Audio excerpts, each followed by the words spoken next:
sa kanyang panahon. Kung minsan magkakasunod ang mga masasakit na dagok ng buhay na para bang nais igupo ang mahilang nilalang. Mga kaibigan, narito't ating pakinggan ang naging karanasan ni Merlina sa ating dunang sa kanyang panahon. Mabutit narito kayo mag-ina, Merlina. Sheena. Ano pong sasabihin niyo sa amin, Mami Celeste? Huwag mo akong tawaging mami. Dahil hanggang ngayon, hindi kita tinatanggap na manugang. Kaya pala, yun ang dahilan kaya malayo ang loob niyo sa akin. Tama! Iniis lamang kitang kasama. Alang-alang sa nag-iisa kong anak. Grandma? At ngayon patay ng anak ko. Wala nang dahilan pa para manatili ka pa rito sa pamamahay ko. Pinalalayas niyo na ho kami. Paano pong pag-aaral ko? Huwag kang sumama sa hampas lupa mong ina. Maiwan ka rito at mabubuhay ka na maginhawa sa piling ko. Grandma? O ngayon, Sheena, sabihin mo, sino ang gusto mong samahan? Ako na grandma mo? O ang manggagamit na alilang ito? Sobra kayong masakit magsalita. Kahit naging katulong niyo po ako, minahal ko ng tunay ang inyong anak. Ang sabihin mo, nagpabuntis ka agad sa anak ko. Nang sa ganon, makalaya ka na sa pagkalila. Sinuwerte ka naman. Pero sandaling panahon lang. Dahil nagkasakit sa utak ng anak ko. At ngayong wala na siya. Babalik ka na sa basurahang pinanggalingan mo. Ngayon, Sheena, magsalita ka. Anak. Nay. I'm sorry. Sheila, ayoko po maghirap. Gusto ko makatapos ng pag-aaral. Kaya, dito na lang po ako kay Grandma. Oh, anak ko. Narinig mo ang sinabi ng apo ko. Ayaw niya sa'yo. Kaya lumayas ka na.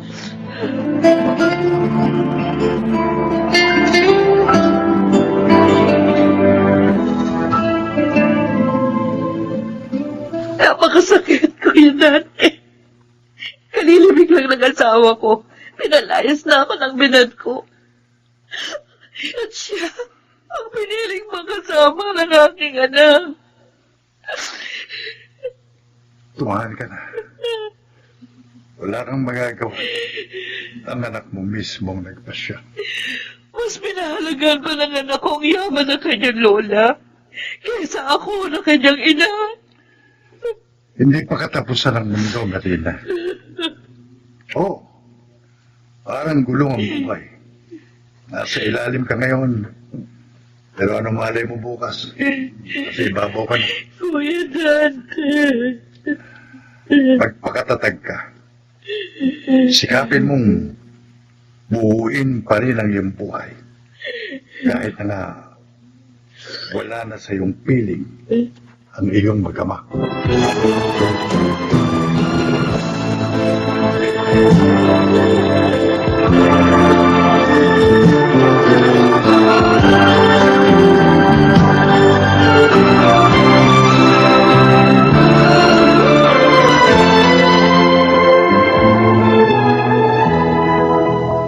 Totoo nga pala ang sabi ni Kuya Dante.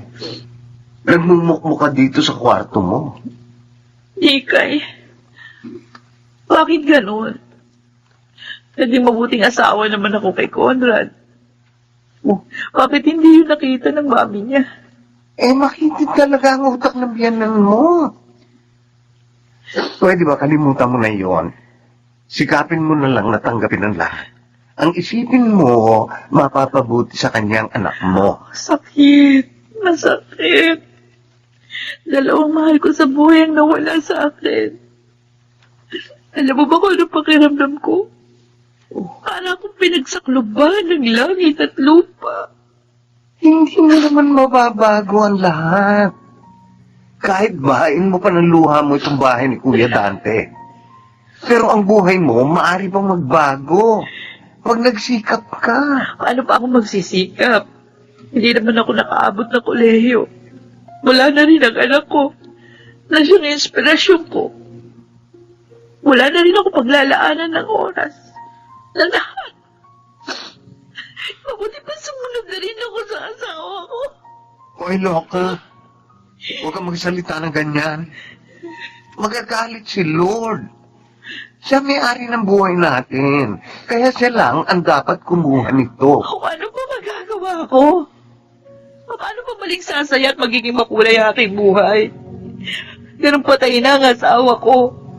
Iniwan pa ako ng aking anak. Maghuwag ka uli. Para malibang ka. At kumita ka rin. O kaya, magtinda-tinda ka ng kahit ano dyan sa labas ng bahay. O, pwede rin sa online. Tulad ng ginagawa ng iba. Tapos, sumali ka sa mga church activities. Paglaan mo ng time mo, sigad. At makikita mo, unti-unti kang sasaya.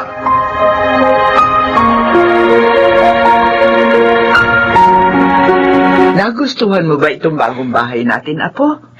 Oh, itong kwarto mo. Nagustuhan mo? Opo. Opo, Grandma. Ang ganda-ganda po.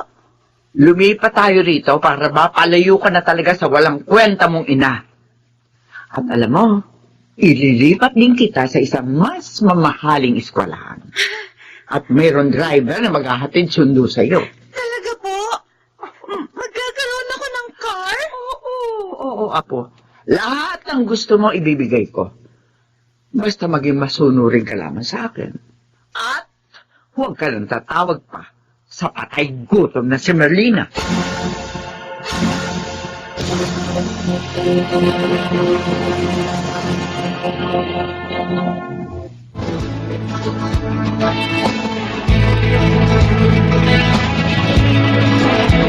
Wala si Pinsan, Kuya Dante? Nasaan? Pinuntahan yung bago niyang beauty parlor. Yung pang-apat. May sinama siyang magiging tauhan doon. I'm sure, yung ipapasok na doon, lumapit sa kanya at nangangailangan ng trabaho. O paano mo nalaman? Kasi, kompleto na ng tao mga parlor niya. Nakakalimutan mo na ba? Akong kanyang assistant. Oo nga pala. Asenso na talaga si Pinsan, no, kuya? Oo. Bukod sa 4 niyang parlor, may maganda na rin siyang bahay at sasakyan. Buti na lang. Nakinig siya sa atin. Oo. Hindi siya nagpaalipin sa kalungkutan.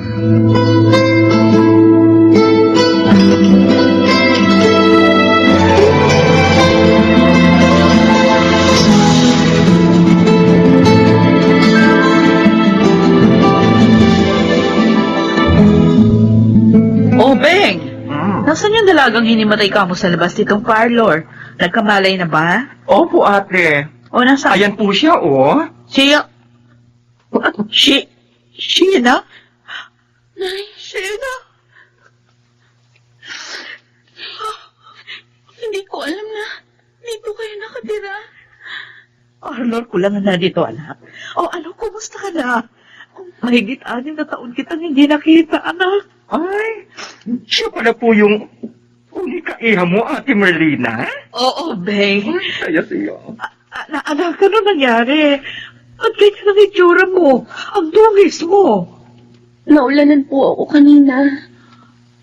Wala po kasi akong pupuntahan. Ha? Bakit? Ang lola mo? Inalayas po niya ako, Nay. Ano? Bakit? Isalanan ko po. Dahil nabuntis po ako na isang lalaki, hindi naman pala ako kayang panagutan.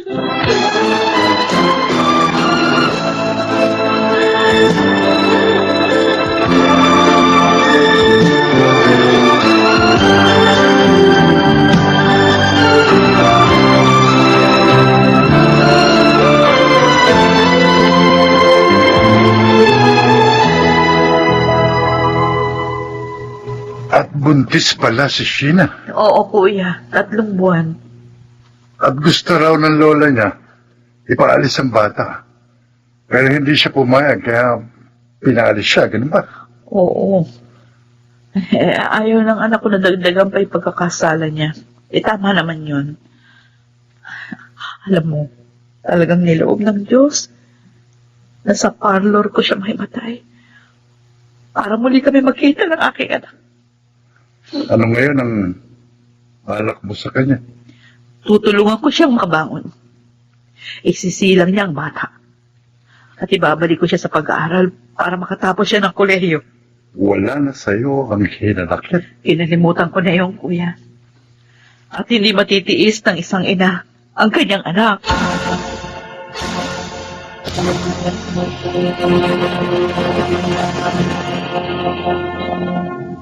Pinsan, na-deposit ko na sa account mo ang kita ng 4 mong parlo. Ay, salamat, Nikay.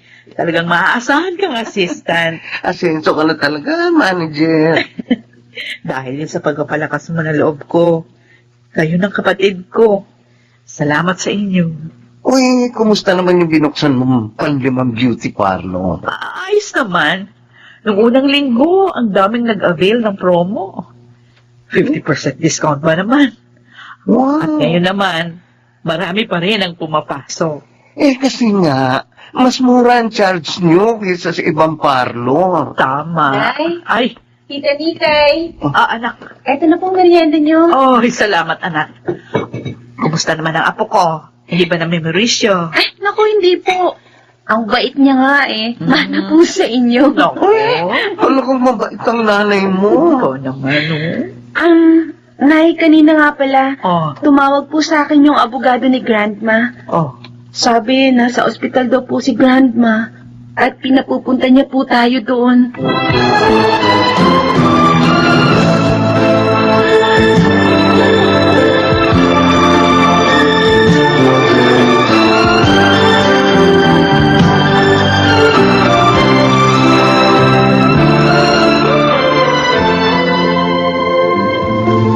Lina.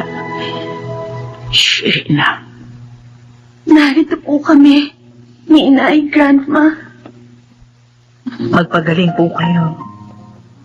Nangihina na ako. Nararamdaman kong hindi na ako magtatagal. Pinahanap ko kayo kay attorney. Dahil gusto kong humingi ng tawad sa inyo. Lalo na sa iyo, Marlena. Patawarin mo sana ako, anak. Mami, nagkamali ako sa paghamak sa iyo.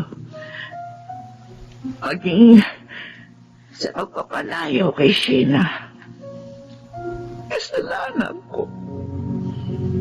Kaya siya napahama. Ay, kalimutan na natin ganun. Hindi naman po ako nagtanim ng galit sa inyo, Mami. Tama po si Inay, Grandma. Ang importante po ngayon, nagkakaunawaan na po tayong lahat.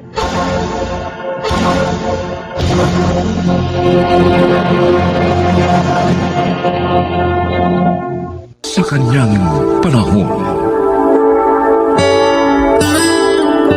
mapalad ang mga taong nakakasumpong ng mga nilalang na sila'y pinasasaya, lalo na sa panahon ng Kapaskuhan.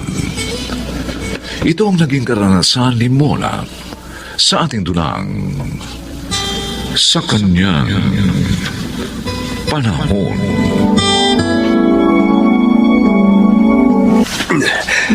Ang sarap niyo pala magluto, nanay Mona. Busog na busog ako. Ako nga rin eh. Salamat naman na ibigan nyo niluto kong ulam natin. Alam nyo, pag ganyan kayo lagi kasarap magluto, tataba kami ni Johnny. Tumpak! At lagi na kami dito maghahaponan ni ate. Abay, mainam yun.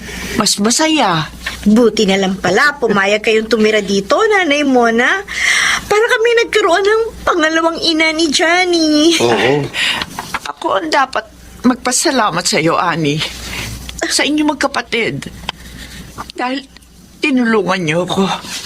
Hinango sa lansangan.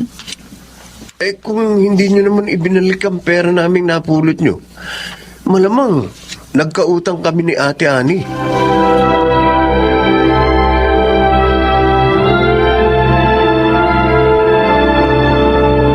Girl, ang linis ng bahay nyo, ha?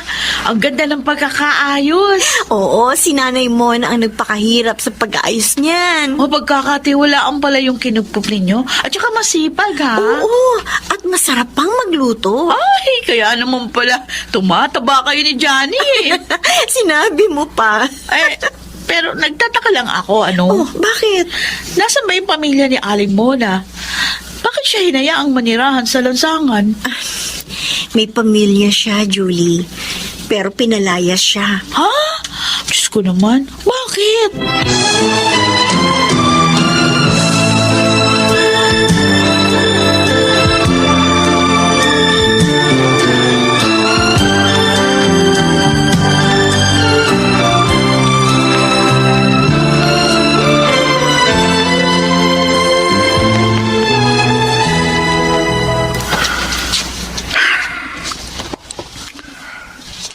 Ayaw na naman akong dalawin ng antok. Naalala ko na naman si Mona. Mona, magkikita pa kaya tayo?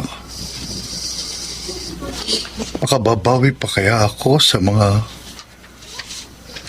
kasalanan kong nagawa sa'yo?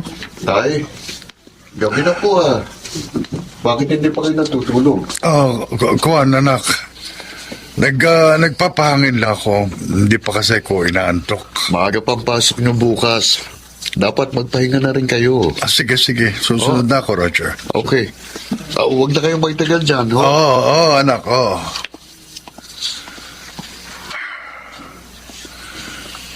Lahat ng kaibigan natin na pagtanungan ko na. Pero hindi rin nila alam kung nasaan ka na. Saan pa ba kita hahanapin, Mona? Saan pa?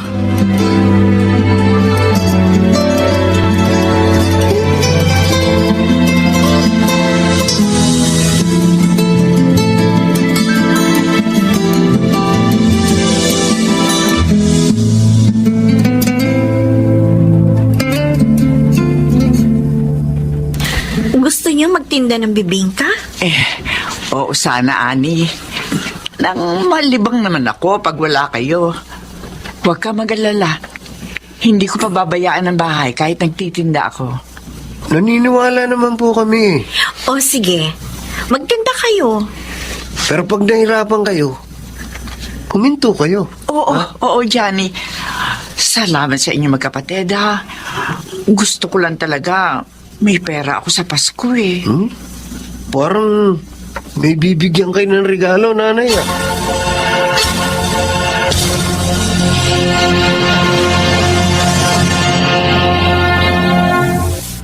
Sa akin po ang magandang telang ito, Nanay. Oo, Ani. Pasensya na, ha. Iyan lang kasi ang kaya kong bilhin. Oh, Maligayang Pasko. May regalo din ako para kay Johnny. maligayang Pasko din po. May regalo din po kami sa inyo ni Johnny. Napakalaking regalo niyo na sa akin na hinangon niyo ako sa lansangan. At hindi na ako nagpasko doon ngayon. Kaya pala gusto niyo magtinda, para may pambili kayo ng regalo sa amin. Dahil gusto ko naman, kahit konti, mapasaya ko kayo magkapatid. Sobrang saya po ang naidulot ninyo sa amin, Nay. Parang nga pong nagkaroon kami ng pangalawang ina. Kung maaari nga lang huwag na kayong mawala pa sa amin.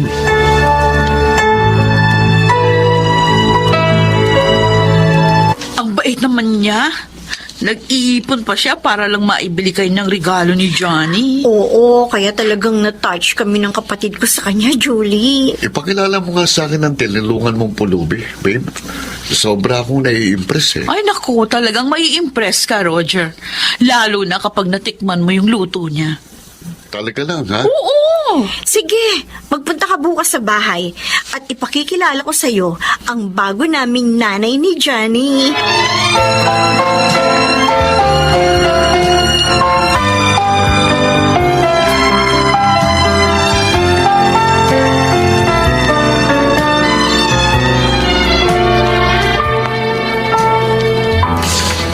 Upo ka, Roger. Salamat. Tamang-tama ang dating mo. Nagluto si Nanay Mona ng masarap na merienda para sa atin. Sa wakas, makikilala ko na rin siya. At ang luto niya na ipinagmamalaki mo. Ay, talaga. Siya nga ang magluluto ng handa namin sa New Year. May dapat pala, dito kami mag-New Year ni Itay. Ani, gusto niyo na bang kumain ng bisit? Kayo? Hindi ako maaaring magkamali. Kayo nga. Teka, magkakilala kayo? Roger, anak ko. Huwag niyo akong tawaging anak. Isa kayong masamang babae. Hindi totoo yan, anak. Huwag na kayong magsinungaling pa. Kung gayon, ikaw ang anak ni Nanay Mona? Ako nga, Ani. Kaya palayasin mo ng babae niyan. Hindi siya dapat tulungan. Roger, huwag kang magsalita ng ganyan. Igalang mo siya dahil nanay mo pa rin siya. Masama nga siya. Iniwan niya kami ni Itay dahil sa ibang lalaki. Nagkakamali ka, anak. Ano? Hindi ko kayo gustong iwan. At lalong hindi ako nagtaksil sa tatay mo. Pakinggan mo muna ang paliwanag niya, Roger. Hindi na. Ayoko nang marinig ang mga paliwanag ng masamang babaeng yan.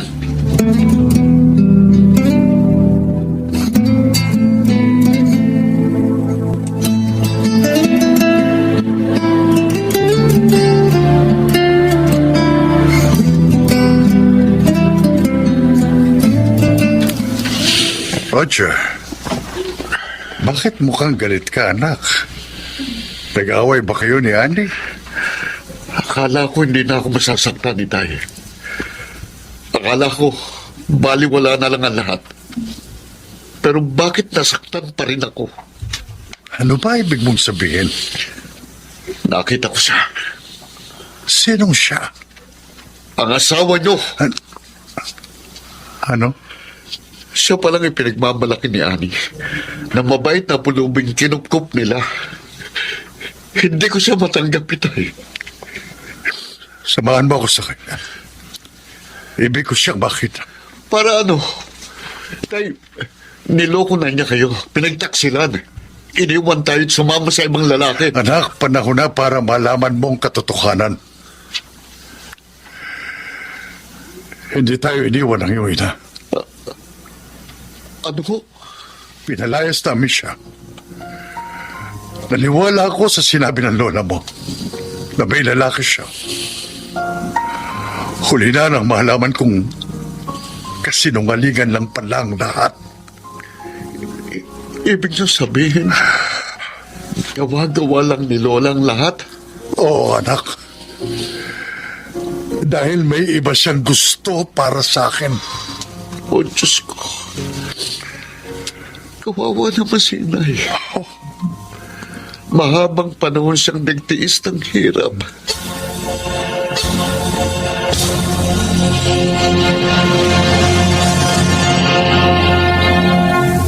Hindi siya naniwala sa akin. Hindi niya ako matanggap. Tumahan po kayo, Nanay Mona. Kung hindi po kayo matanggap ng pamilya niyo, kami ni Johnny tanggap po namin kayo. Oo nga ho. Napamahal na po kayo sa amin. Dumito na lang po kayo.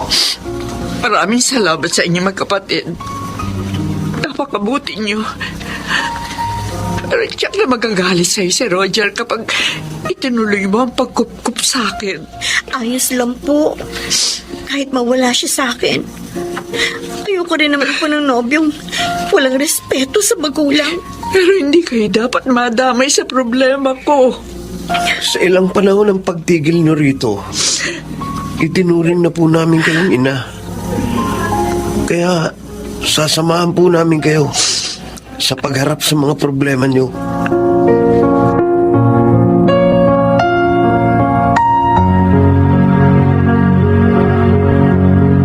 Isang oras na lang. Papasok mga panibagong taon. Pero ang buhay ko, nananatili pa rin malungkot.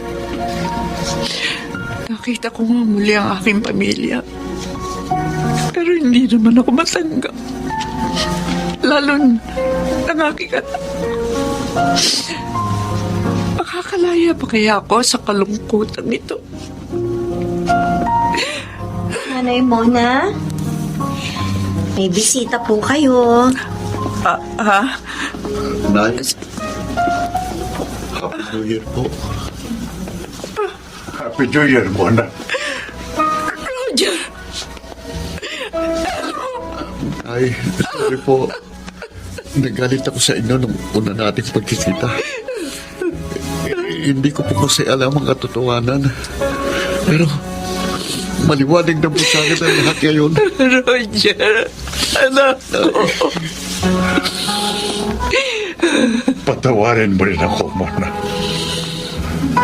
Agad akong naniwala kay Mama nang sabihin niyang pinagtataksilan mo ko. Kaya pinalayas ka namin. Huli na nang malaman ko ang katotohanan. Hindi na kita makita. Hindi mo man lang pinakinggan ang paliwanag ko, Elmo. Natalo ko sa matinding selos. At pinagsisisigan ko yun, Mona. Patawarin niyo na po kami ni Itay. At salubungin natin ang masaya ang bagong taong ito na ay... Kahit kailan, hindi ko nagawang magalit sa inyo. Kahit na nga naging mahirap ang pinagdaanan ko. Dahil mahal na mahal ko kayo. Salamat, Mona. Pangako, babawi ako sa lahat ng mga pagkukulang ko sa'yo. Asawa ko. Elmo. Oh, Huwag na po kayong umiyak, nanay. Naiiyak na rin tuloy ako eh. oo nga naman. Ang dapat, magsaya tayo. Dahil napakagandang salubong sa taon na buo na muli ang ating pamilya.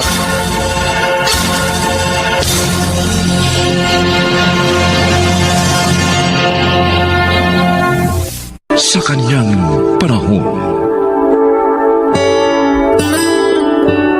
ang buhay ay hindi ganap kung wala ang mabubuting kaibigan.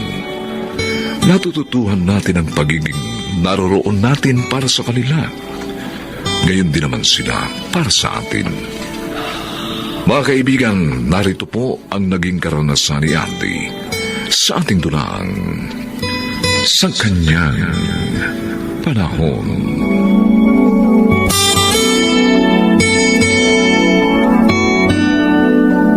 Oh, heto pa ang kanin at menudo, Andy. Kumain ka ng kumain, ha? Para mawala yung sentimiento mo. Diyan sa hindi agad pagpapapasok sa'yo ni Efren sa loob ng bahay. Dahil nga, nasa supermarket ako. Gustong gusto ko na nga umalis kanina. Kalahin mo ang tagal-tagal ko nakatayo sa labas ng bahay niyo. Pasensya ka na nga eh. Napagkamalan ka raw kasi niyang nag-aalok ng mga encyclopedia sa bahay-bahay. Eh paano nga naman? Nakakuntodo long sleeves ka pa at nakaslacks ka pa. Ang totoo, kaya ako napasyal dito. May bago magbubukas na dyaryo. Oo. Kaysa ka ako, magmukmuk ka rito dahil iniwan ka ng asawa mong banal. Mag-apply ka roon. Talaga, Andy? Ay, totoo ba yung sinasabi mo? Oo. At binild up na kita sa executive editor. Kako, mahaba ng karanasan mo sa paghawak ng dyaryo. Kaya huwag ka na magdalawang isip. Dahil minsan lang dumating ang ganitong pagkakataon. Ay, oo! Tatawag agad ako sa publishing dito sa ibinigay mong number, Andy. Naku, maraming salamat, ha? Dahil talagang kailangan ko ng trabaho sa panahong ito.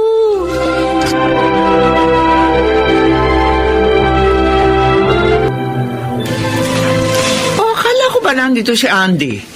Ka-text ko ah. Ang sabi niya, idiretso ko na raw rito yung mga pinabili niyang prutas para sa'yo. Sasaglitin daw niya sa Binondo si Bianca. May bubuksan daw kasing bagong dyaryo pag a-applyin niya doon. Yan ang ikinatutuwa ko dyan sa asawa mo. Basta may bagong oportunidad, hindi maaring hindi niya ibahagi sa mga kaibigan niya. Nangihinayang daw po kasi siya sa potensyal ni Bianca. Marami daw kung pwedeng maging trabaho sa dyaryo. Ay, oo naman. Matalino si Bianca. Minalas lang talaga sa napangasawa. Alam mo ba no isang araw, sasalubong ko lang sa asawa niya. May kaakboy na naman buntes. Minor de edad pa yata. Si Andy naman hunay. Itong mga huling araw, halos madaling araw na ako umuwi. Eh kasi nga kabuanan mo na. Kaya kayod marino yung asawa mo. Hindi mo ba nakita? Halos lahat na yata ng dyaryo sa Pilipinas, niraketan niya. Kahit anong dyaryo ang buklatin mo, abay naroon yung mga drawing niya.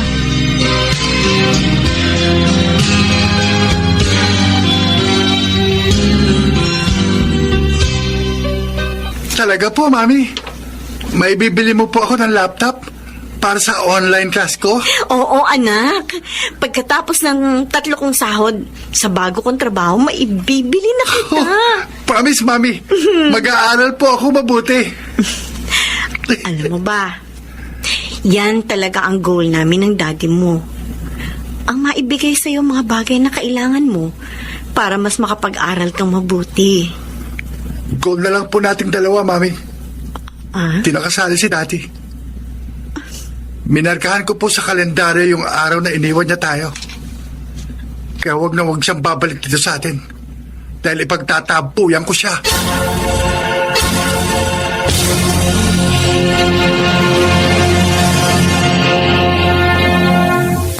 Ano ikaw mo, Hana? Isang linggo nang hindi umuwi si Andy. Oo. Nasaan daw siya? Sabi doon sa huling text niya, nag-aabol daw siya sa mga deadline.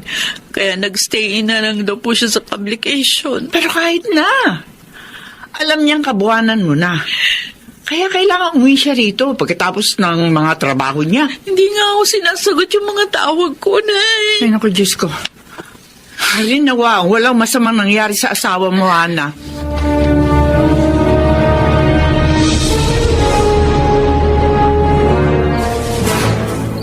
Mami! Mami! Oh, Ay, nasa lubong ko po sa labas si Tito Andy. Papunta rito sa atin. oh. Andy, bakit may dala kang malaking bag? At saka bakit ganyan ang ayos mo? Parang kang haggard na haggard. Desidido na ako, Bianca. Sasama na ako kay Nori. Ha? Ngayong gabi ang usapan namin magkikita sa ibinigay niyang address na pagmamayari niyang mansyon. Teka muna, sinong Nori? At anong ibig mo sabihin, sasama ka na sa kanya? Nakilala ko si Nori sa isang entertainment club sa Tomas Morato. Unang kita pa lang namin, nahulog na ang loob ko sa kanya. Pero yun ang una't huli naming pagkikita. Pagkatapos yun, sa cellphone at online na lang kami nagkamabutihan. Andy, alam mo ba kung ano ang mga sinasabi mo? Abay, paano si Hana? Paano magiging anak ninyo? Wala na akong mukhang ihaharap kay Hana. Naubos ko na lahat ang perang naipon ko para sa kinabukasan namin mag-asawa. Naipadala ko ng lahat kay Nori. Ano? Andy, nahihibang ka na ba talaga? Hindi mo ba naiisip na bukod sa pagsasama ninyo ni Hana, nasisirain mo? Paano hanap buhay mo? Andy, ang laki ng responsibilidad mo sa mga dyaryong tatalikuran mo. Napasubo na ako sa pagkakamaling ito, Bianca. Kaya pangangatawanan ko na ito.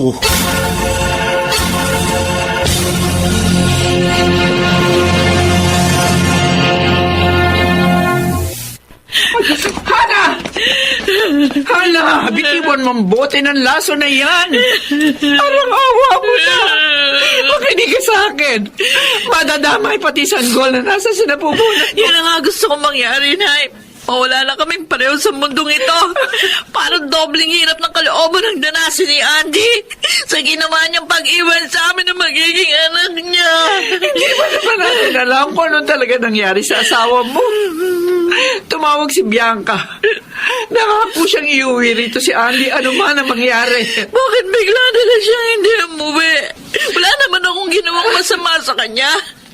Sinikap ko namang maging mabuting asawa sa pagitan ng pagsasama namin.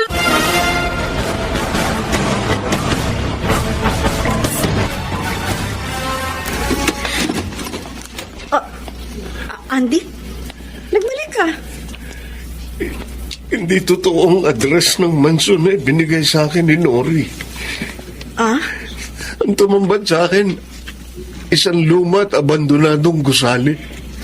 Anong ibig mo sabihin? All the while, ang kausap ko pala sa online na si Nori, ang tiyahin niya, na humingi sa akin ng malaking halaga ng pera sa telepono dahil ooperahan siya sa kanser niya sa utak. At ang katulong na nagbigay sa akin ng instruction sa telepono kung paano ko maihuhulog ang pera ay iisa. Ha? Kung ganun, na-scam ka, Andy? Dahil naghangad ako ng kagitna, Bianca. Naliwala ako sa karanyang ipinangako sa akin ni Nori, kapalit ng mga perang pinaghirapan ko, na pinadala ko lahat sa kanya sa pamamagitan ng cash transfer. Pinangakuhan niya ako ng malaking bahay, ng sasakyan, ng lahat. Sa mga sinabi mong yan, pera lang ang nawala sa'yo. Pero hindi ang mga taong nagmamahal sa'yo, Andy. Paano pa ako harap kay Hana?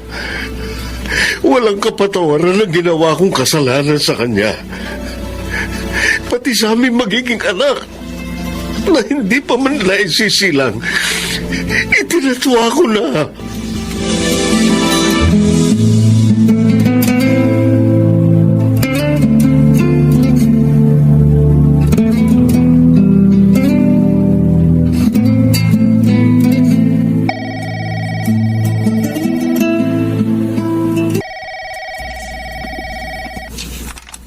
Hello? Oh, sandali ha. Bianca, si Andy nasa kabilang linya. Kakusapin ka raw niya. Oh, sige, sandali, ha? Salamat, Nelson. Okay. Hello? Bianca? Oh, Andy. Ano, kumusta ka na? Hindi ka pa rin ba magre-report dito sa dyaryo? Siguro, simula next week, regular na ako magre-report dyan. Aba, good news yan, ah. Good news yan para kay Nelson. Masasabayan mo siya sa layout ng pahina mo habang nagdo-drawing ka. Bianca, salamat ha. Salamat saan? Sa pagmumulat mo sa aking pagkakamali. Sus! Kalimutan mo na nga ang mga bagay na yon. Ang pinakamagagawa mo ngayon, mag-focus ka ulit sa mga obligasyon mo, sa mga dyaryo mo. Seryoso. Maraming salamat. Kundi dahil sa'yo, hindi mo rin maibabalik ang tiwala sa akin ni Hana. Ikaw ang dahilan sa muling pagkabuo ng aming pagsasama. Andy, ikaw ang susi sa hinarap mong malaking pagbabago sa buhay niyo ni Hana.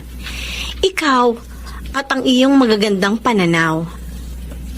Dati nang mabuti ang iyong puso, kaya sa pagkamulat ka pa rin dadalhin at dadalhin na iyong mga desisyon.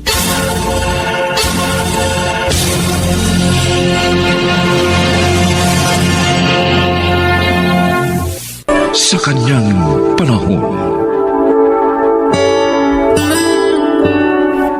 ang selos ay maitutulad sa lason na sumisira hindi lamang sa dalawang nagmamahalan, kundi maging ng isang sambahayan. Paano nga ba malulutas ang ganitong suliranin? Mga kaibigan, pakinggan po natin ang naging karanasan ni Jack sa ating dunang Sa Kanyang Panahon. Hindi, Mami, ayoko. Bakit ba kailangan dito tumira ang batang yun? Jack, try to understand. Patay na ang nanay ni Candy at wala siyang kamag-anak na pwedeng kumupkup sa kanya. Friend nga lang ng nanay niyang nagdala sa kanya rito. Dapat sa bahay ampunan na lang siya dinala, hindi rito. Huwag ka namang ganyan, anak. Kawawa naman siya. Masyado kayong mabait. Bahala kayo. Kung gusto niyo siyang tanggapin, pero ako, hindi ko siya matatanggap. Hindi!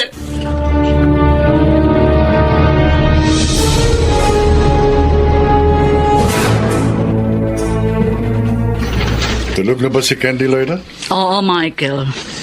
Matagal nga bago siya nakatulog eh. Nag-iiyak kasi. Naalala daw niyang nanay niya. Naawa nga ako. Tapos kahit ilang araw na siyang narito, hindi pa rin siya pinapansin ni Chuck. Hindi sanay si Jack na may kapatid. May kahati sa pagtingin natin. Pero naniniwala ako na matatanggap din niya ang anak mo balang araw. Dahil mabait at malambing na bata si Candy. Hindi mahirap mahalin. Maraming salamat sa pangunawa mo, Lloyda. Pinatawad mo ako noon nang matukso ko sa ibang babae. At ngayon naman, inunawa mo ang pagkupkup na kailangan kong gawin sa aking anak sa pagkakasala. Dahil mahal kita. At isa pa, tinupad mo naman ang pangako mo na magbabago. At sana, maging katulad mo rin ang ating anak.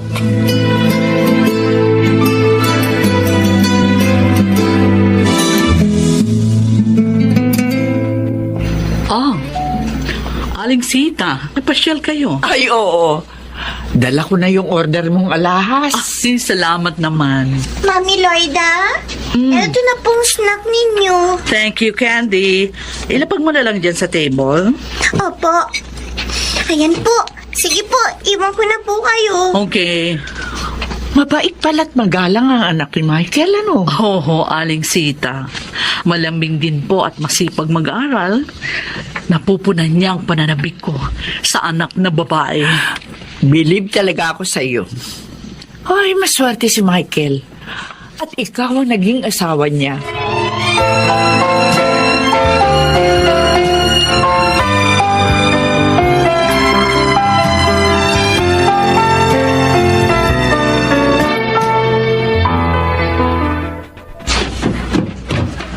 Morning! Good morning din po. Nandiyan ba si Jack? Yes po. Tuloy po kayo. Kaibigan ako ni Jack. Ikaw, sino ka? Kapatid niya po. Sige po, upo po kayo. Ah. Kuya Jack, may naghahanap po sa'yo. Oh, ikaw pala, Coco. Tol, ngayon ko lang nalaman. May kapatid ka na? Hindi ko siya kapatid. Candy, umalis ka na rito. Alis na. Po? Sige na. Opo. Ikaw naman, Tol. Pinaya mo. Maiyak-iyak tuloy habang paalis. Mabuti nga sa kanya. Ambisyoso siya eh. Nagpakilala pang kapatid ko. Ang kapal. Sampid lang naman dito. Teka, parang sobrang galit mo. Kapatid mo ba talaga ang Candy na yun? Sabi hindi. Anak siya ni Daddy sa ibang babae. Dinala dito? At tinanggap ng airmat mo? Ewan ko ba kay Mami, sobrang bait. Eh, ngayon, alam ko na kung bakit ka galit sa bata. Dahil, ako man magiging ikaw eh, hindi ko rin matatanggap ang batang yun ba? Ayoko magkaroon ng kapatid sa labas.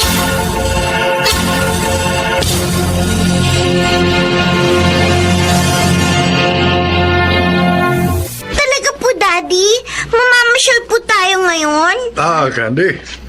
Ipamimili namin kayo ng gamit ng Kuya Jack mo. Yes. Yes! At sa labas na rin tayo kakain ng hapunan. Wow! Ang saya! Daddy, Mami, tawag niyo na ako. Oh yes, anak. Magbihis ka. Mamamasyal tayong lahat at kakain sa labas. Ayoko, Daddy. Kayo na lang. Pero bakit? Ipamimili ka namin ng mga damit mo. Ang gusto ko, kung mamamasyal tayo, tayo lang. Hindi kasama ang batang yan. Jack! Chuck, kailan mo ba matatanggap na Kapatid mo si Candy. Ako lang ang anak ninyo at wala akong kapatid sa labas. Daddy! Sumusobra ka na. Nawawalan ka na ng paggalang sa pagsagot sa akin. Dahil kayo nagtutulak sa akin para hindi kayo igalang. Jack, bumalik ka rito. Hindi pa tayo tapos. Jack! Galit pa rin po sa akin si Kuya Jack. Michael, Daddy!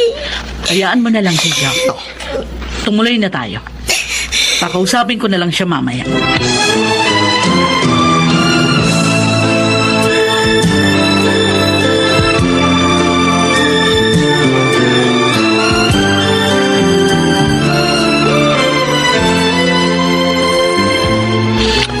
Piruin mo, Tol. Iniwan nila ako dahil sa batang yun. Kainis! Mas pinili na lang makasama sa pamasalang visit na Candy na yun! Visit talaga! Tol, relax lang. Huwag mo sirain yung mesa namin ba? Galit ako, Coco. Inagaw na sa akin ni Candy na yon ang mami at daddy ko. Galit ako sa kanya! Uy, galit ka. Di palayasin mo.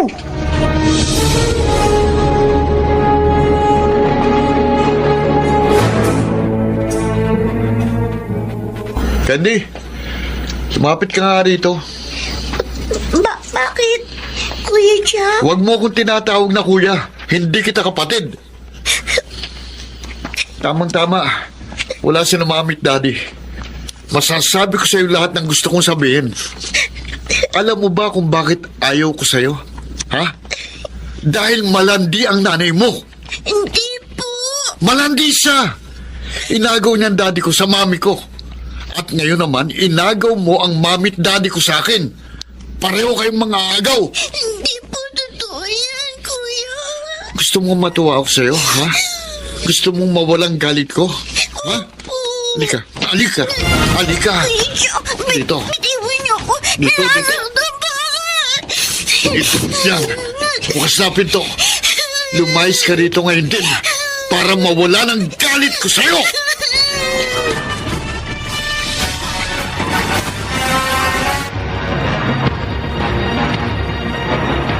Hindi ko alam.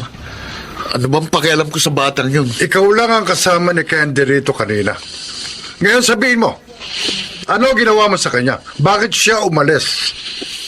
Ang hirap sa inyo, ang Candy na yun na lang ang lagi niyong inaayunan eh. Ako lagi na lang masama, laging mali. Dahil talagang mali ka. Kung hindi niyo dinala rito ang anak niyo sa labas, hindi ako magkakaganito. Tumigil ka! Ha? Pinuntok niyo ko.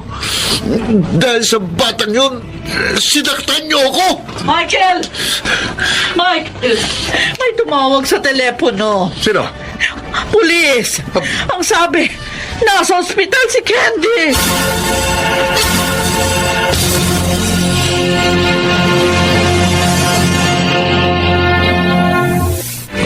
Diyos ko, patawarin niyo po ako.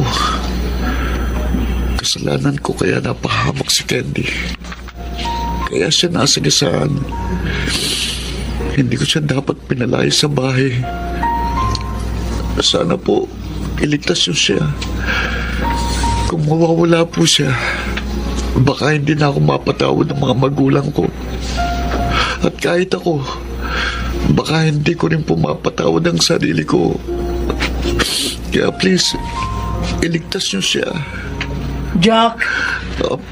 Mami, ano po nangyari? Nasaan na po si Daddy? Kausap ng doktor na gumagamot sa kapatid mo.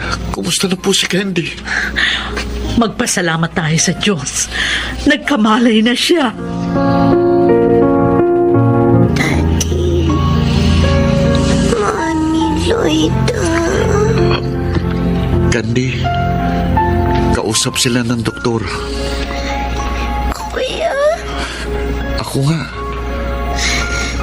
I'm sorry, Dahil sa akin, nanganib ang buhay mo. Nasagasaan ka.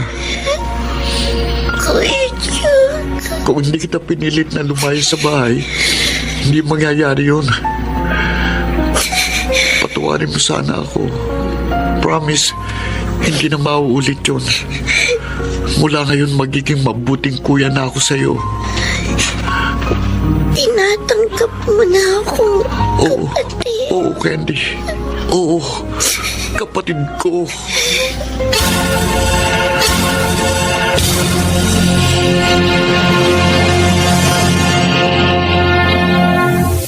Sa kanyang panahon,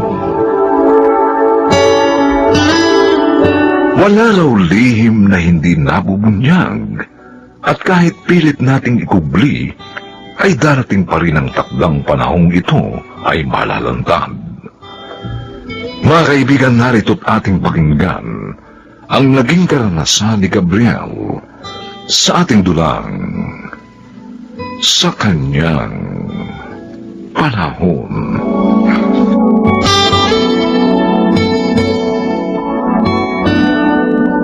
Meron akong good news sa'yo, Gabriel. Ano yon? Hulaan mo muna. Hindi naman ako manghuhula eh. Basta, hulaan mo muna. Bakit ba ako kinakabahan ng ganito? Mukhang dumating ang araw na kinatatakutan. Uy, ano ba? Natahimik ka naman dyan. Sabihin mo na kasi. Huwag mo na akong ibitin.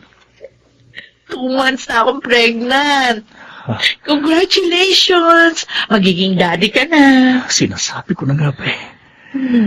Diyos ko naman. Bakit? Ano bang kasalanan ko at lagi na lang ganito ang ikot ng aking mundo? Ano ba? Bakit parang malungkot ka? Di ka ba natutuwa? Of course, natutuwa ako. Oh. At sa wakas, magiging tatay na ako.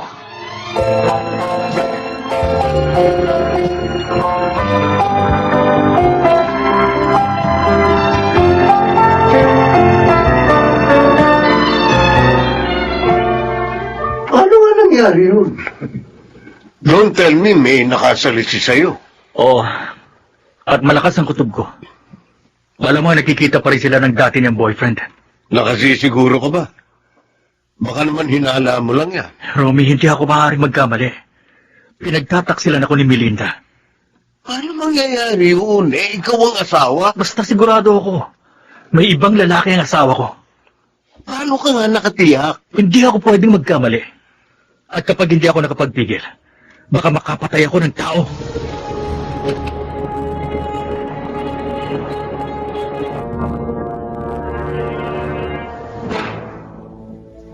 Inagabi ka yata, Gabriel. Dari kasing trabaho sa opisina eh. Sakit nga ng ulo ko. Ganun ba? O, sige, maupo ka muna dito sa sofa. Mamasahihin ko yung ulo mo. O, yan. Patong mo dito sa lamisita yung paa mo para nakarelax yung position mo. Ay, naku, nasipa ko yung ashtray. Sandali, pupulutin ko. Teka, ano bang ibig sabihin ito? Ano pa? E di, upos ng sigarilyo. Oo nga, pero hindi ito ang brand ng sigarilyo ginagamit ko. Kaya sinong nanigarilyo dito? Ha? Ako. Ako ang nanigarilyo. At kailan ka pa natutong manigarilyo? Di kasi kumapakali kanina eh. Kaya nanigarilyo ko. Isang stick lang naman. Ang galing umarte, Melinda. Pero patutunayan ko sa'yo na mas magaling akong umarte. Pero hindi ka dapat naninigarilyo. Makakasama sa'yo to eh. Lalo na sa magiging baby natin. Sorry na. Hindi na mauulit.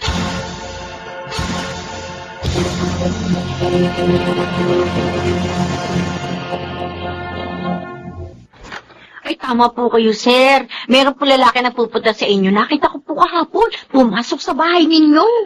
Anong itsura niya? Ang matangkad po, kulot ang buhok, at merong bigote.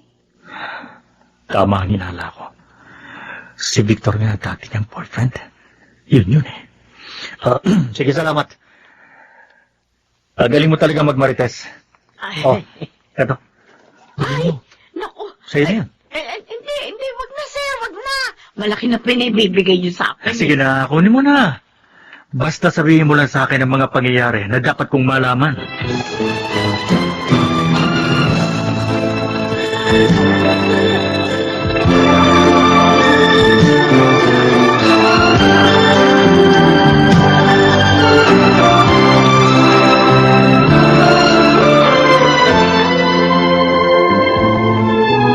Yan na nga ba sinasabi ko eh. Wala ka talagang kadala-dala. Iniputan ka na nga sa ulo ng dati mong asawa. Pagkatapos, heto na uli. Napindeho ka na naman. Kasi naman, tatanga-tanga ka. Ma, pwede ba? Huwag niyo na nga akong sisihin. Lalo na ako natataranta eh. At anong gusto mo maging reaksyon ko? Matuwa pa ako? Pwede ba? Huwag mo hayaang madungisan ng kung sino-sino lang ang malinis at marangal nating pangalan. Ano po bang dapat kong gawin ngayon, ma? Ano ba? Di palayasin mo na ang malandi mong asawa? Di kung gusto mo, ako mismo ang magpapalaya sa kanya. Kakalbuhin ko siya at kakalad ka rin kong palabas.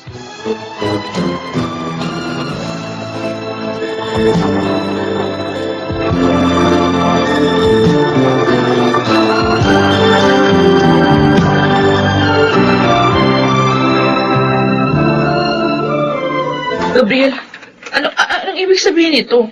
Bakit may hawak kang baril? Gusto ko lang ipaalam sa'yo na ang baril na ito ang ginamit ng asawa ko nang nagpakamatay siya. Nagpakamatay? Ang dati mong asawa? Akala ko ba aksidenteng kinamatay niya? Nagpakamatay siya dahil na konsensya. Pinagtaksila niya ako.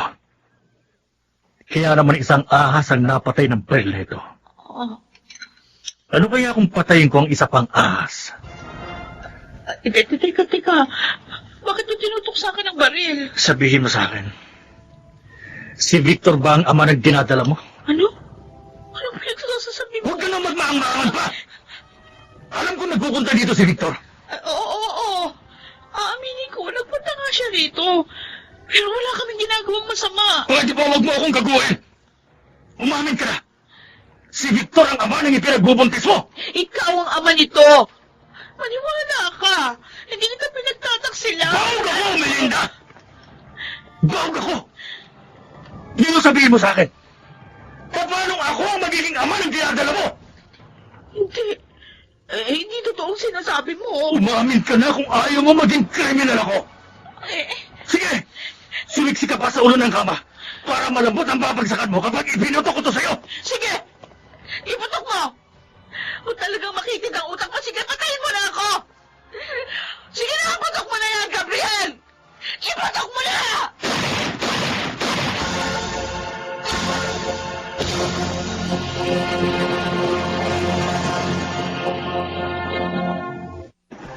Kailangan kong bilisan ang pag-impake.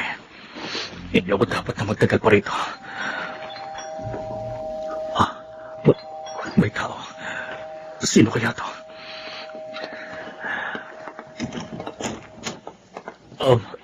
Dr. Mendez, mabuti naman ba't napasyal kayo? Paano po ninyo nalaman na dito ako nakatira?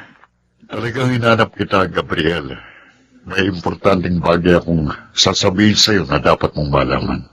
Sige po, Doc. Pasok kayo. Sa loob na tayo mag-usap.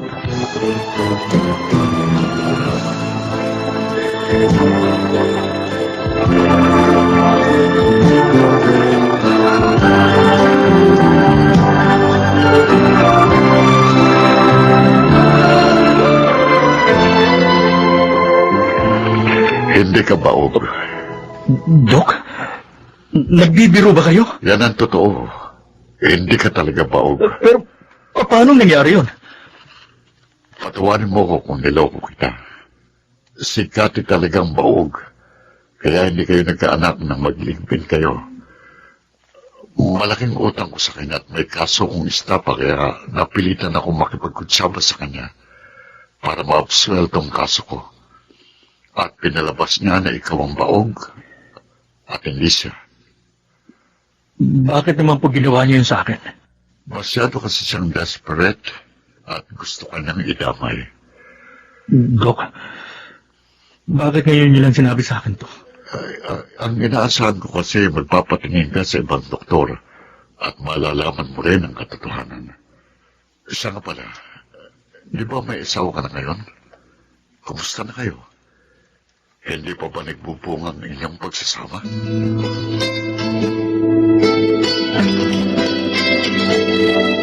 O ano? O di naniniwala ka na sa akin ngayon? Akala ko talaga katapusan ko na kanina. Hinimatay ako sa takot. Oo na. Naniniwala na ako.